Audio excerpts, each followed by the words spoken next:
Hello, welcome to Anjali beautician channel. हे बघा, आजच्या व्हिडिओमध्ये मी तुम्हाला चेहऱ्याचं वॅक्स करून दाखवणार आहे. म्हणजे पूर्ण चेहऱ्याचं वॅक्स कसं करतात ते मी तुम्हाला दाखवणार आहे. आता इथं चेहरा मी स्वच्छ क्लीन करून घेतलेला आहे.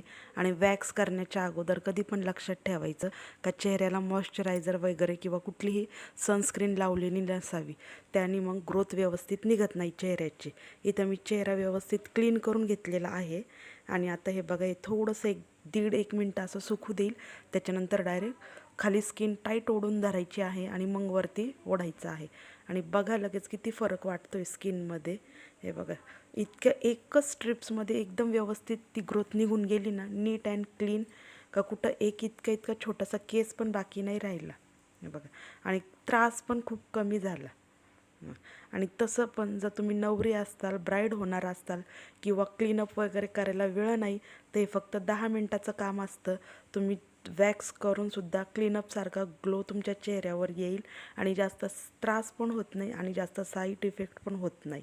आणि आता हे जे मी चेहऱ्याला वॅक्स केलेलं आहे, तर लास्टला तुम्ही बघा, चेहऱ्यावर माझ्या पुरळ वगैरे किंवा इतकं रेडसुद्धा नाही झालेलं. का रेडनेस येते ना आपल्याला, जरा चेहरा लालसर वाटतो, तसा काहीच प्रॉब्लेम झालेला नाही आहे.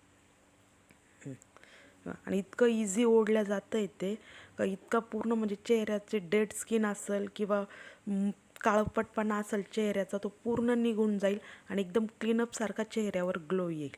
आणि आजच्या ज्या बिगनर मुली आहेत आत्ताच्या, त्यांना खूप असं म्हणजे माझ्या स्वतःकडे पण असे कस्टमर येतात का ज्यांना अप्पर लिप्स करताना, आयब्रोज करताना खूप त्रास होतो. तर जसं हे पूर्ण फेसचं वॅक्सिंग आहे ना, तसं हे अप्पर लिप्सला किंवा आयब्रोजला पण वापरू शकता. जर तुम्हाला ह्याच वॅक्सनी आयब्रोज कसे करतात ते बघायचं असेल तर तुम्ही मला कमेंटमध्ये सांगा. मी आयब्रोजचा पण व्हिडिओ तुमच्यासाठी नक्की बनवल. तसं तर पूर्ण चेहऱ्याचा किंवा आयब्रोजचा, अप्पर लिप्सचा व्हिडिओ मी चॅनलवर टाकलेला आहे.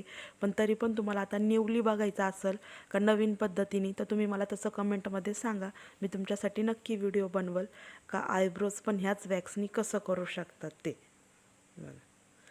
आणि चेहऱ्यावर एक अशी चमक आली होती, लाईक जसं मी चेहऱ्याला क्लीनअप किंवा फेशियल केलेला आहे, इतका ग्लो चेहऱ्यावर आला होता माझा.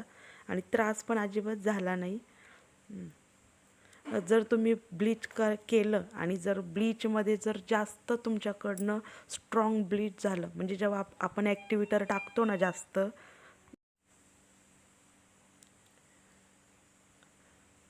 ॲक्टिव्हिटर जास्त झालं का ब्लीच जास्त स्ट्रॉंग होतं, मग पूर्ण गोल्डन फेशियल हेअर दिसतात आपले. पण जर तुम्हाला ते गोल्डन फेशियल हेअर रिमूव्ह करायचे असतील तर तुम्ही वॅक्स करू शकता. आणि ब्लीच नंतर पण लगेच वॅक्स नाही करायचं आहे, थोडा 2-1 तासाचा तरी टाईम ठेवायचा आहे. त्याच्यानंतर चेहऱ्याचं वॅक्स करायचं आहे. म्हणजे कसलं, काही पुरळ वगैरे येत नाही किंवा रेडनेस पण होत नाही चेहऱ्यावर. एकदम बारकाईने छोट्यातला छोटा केस निघून जातो आहे. आणि डबल करायची पण गरज पडत नाही आहे. एकदा वॅक्स लावलं का एका झटक्यात पूर्ण चेहऱ्याचे वॅक्स निघून जात आहे. हे बघा.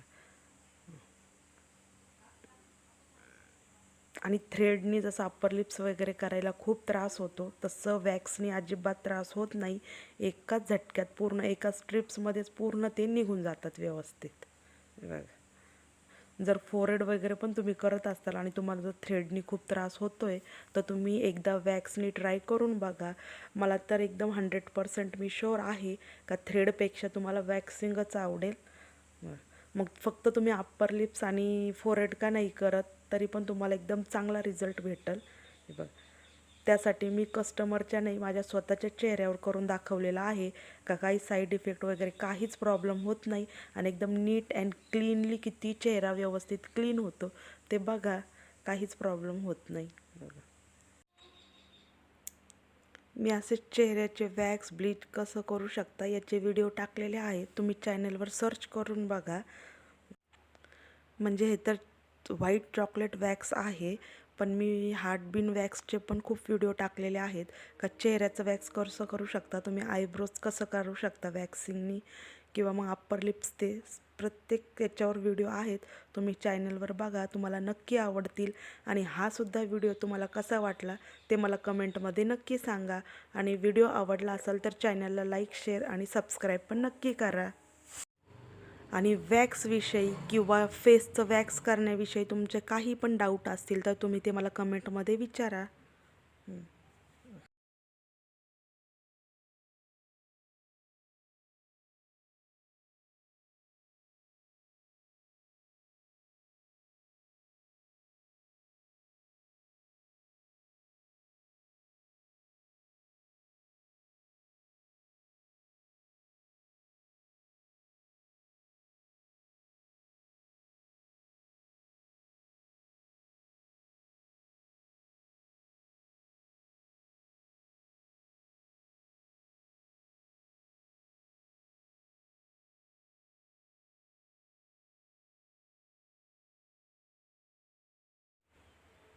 हे बघा, चेहऱ्याचं वॅक्स माझं कंप्लीट झालेलं आहे आणि चेहऱ्यावर ग्लो पण बघा किती छान चेहरा वाटतोय. आणि कुठं एक छोटासा केससुद्धा चेहऱ्यावर आहेच नाही आणि जरा पण रेडनेस वगैरे काहीच नाही आलेली. सो बघा. आणि आता हे रोज वॉटर आहे आणि ॲलोवेरा आहे. ज्यांची खूप सेन्सिटिव्ह स्किन आहे त्यांनी ॲलोवेरा लावायचं आहे आणि ज्यांची नॉर्मल किंवा ड्राय स्किन आहे त्यांनी रोज वॉटर लावायचं आहे चेहऱ्याला. आणि 1 मिनटं असंच चेहऱ्यावर ठेवून चेहरा असाच हाताने जरा क्लीन करायचा आहे, म्हणजे कुठं थोडं तरी वॅक्स राहिलेला असेल ते पण चेहऱ्याचं निघून जाईल आणि चेहऱ्याला थोडासा थंडावा पण भेटेल. हे बघा किती नीट अँड क्लीन वॅक्स झालेलं आहे माझं. हे बघा, चेहऱ्यावर ग्लो पण आलेला आहे आणि कुठंच एक केससुद्धा नाही राहिलेलं आहे बघा. आणि रेडनेस वगैरे पण काहीच नाही. किती नीट अँड क्लीनली वॅक्स झालेला आहे. तुम्हाला व्हिडिओ कसा वाटला तुम्ही मला कमेंटमध्ये नक्की सांगा. तुमचे काही डाऊट असतील ते पण विचारा आणि व्हिडिओ पण कसा वाटला ते पण मला कमेंटमध्ये नक्की सांगा.